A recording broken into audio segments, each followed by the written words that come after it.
Pinahigpit ang mga rules and regulations ng Metropolitan Manila Development Authority o MMDA. Dahil sa mga pagbabago, marami ang mga naapektuhan sa mas striktong pamamaraan. The projects that MMDA is undergoing right now, they should see to it that all the structures needed in implementing that project are all in place. May mga hindi sumang-ayon pero ang karamihan mas sang-ayon rito. Pag rush hour, pinapalayas na rin kami pag marami ng mga sasakyan. Hindi naman sila nahirapan kasi parang discipline na rin sa mga sasakyan. Okay lang. We are just doing what is tasked to us, ano?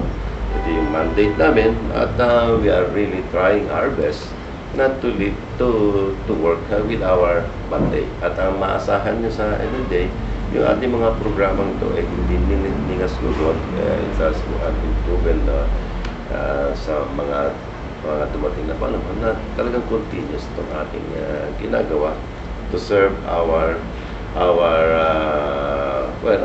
metro. Ginagawa lahat ng MMDA ang kanilang mga makakaya para magampanan ang kanilang tungkulin. Kaya naman hinihingi nila ang kooperasyon nating mga mamamayan.